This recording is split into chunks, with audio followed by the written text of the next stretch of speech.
Just when you thought the drama at Formula 1 was limited to the track, Haas found themselves caught in a legal storm that almost cost them everything at Zandvoort and left them scrambling for Monza.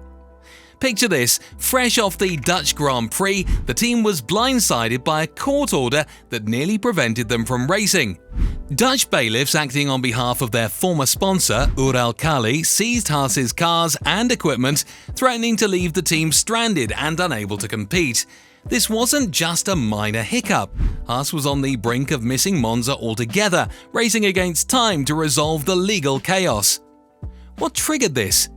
A bitter dispute with Uralkali stemming from a terminated sponsorship deal escalated into a full-blown crisis that put Haas's entire season in jeopardy.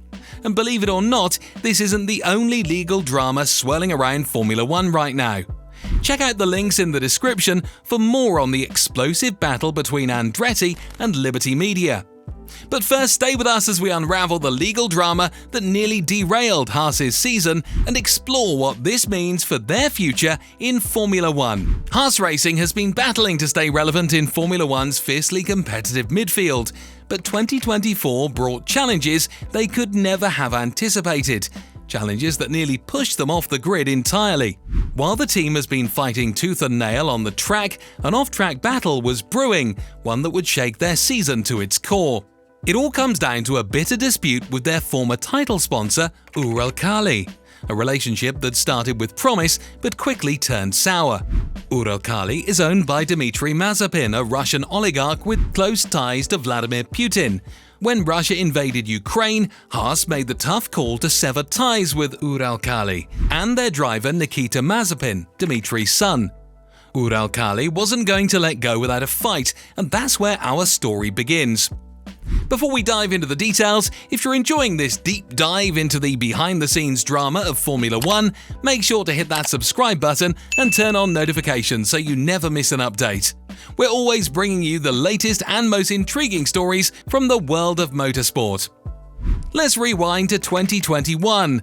Haas was struggling to stay afloat in the hyper-competitive world of Formula 1, and Uralkali stepped in as a savior, offering the financial lifeline the team desperately needed.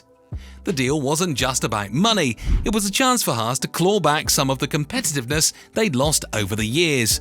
But as the saying goes, money talks, and in this case, it also meddles.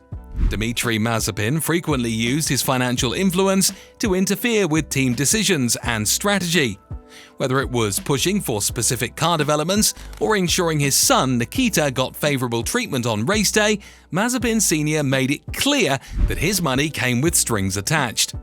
The tension was palpable, and it was only a matter of time before things came to a head.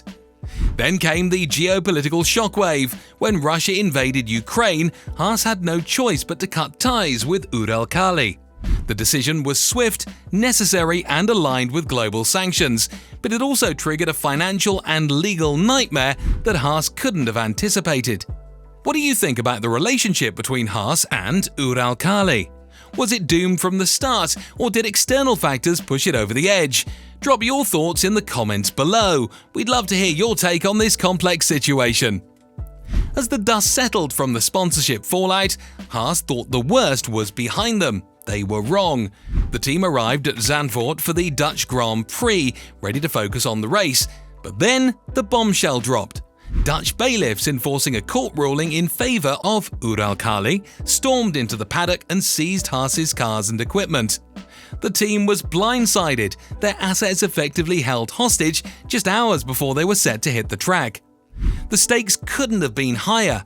Haas was on the brink of missing the race entirely, with their participation in Monza also hanging in the balance. And the timing? It couldn't have been worse. Haas's standings in the Constructors' Championship were already shaky, making every race critical. Missing Zandvoort, or worse, Monza, could have spelled disaster for their season. The team was suddenly thrust into a race against time, scrambling to resolve the legal chaos while trying to keep their season on track. Imagine the tension in the Haas garage, mechanics, engineers and drivers all waiting for news, not knowing if they'd even be able to compete. It's a scenario no team wants to face, especially one fighting to stay in the championship battle. But Haas wasn't just fighting for points, they were fighting for survival. But just when Haas thought they had overcome the worst, the legal drama at Zandvoort took another turn. The bailiffs enforcing the court order stepped in, this time preventing Haas from leaving Zandvoort with their equipment and assets. The team was left scrambling with their preparations for Monza thrown into chaos. Every second lost in this legal quagmire meant less time to ready their cars for one of the fastest and most demanding tracks on the calendar.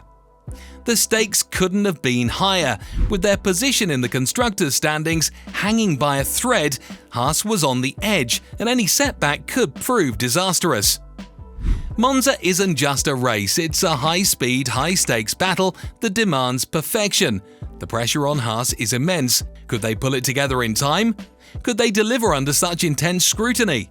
The answers will come soon enough, but the question lingers: how much has the legal drama cost them?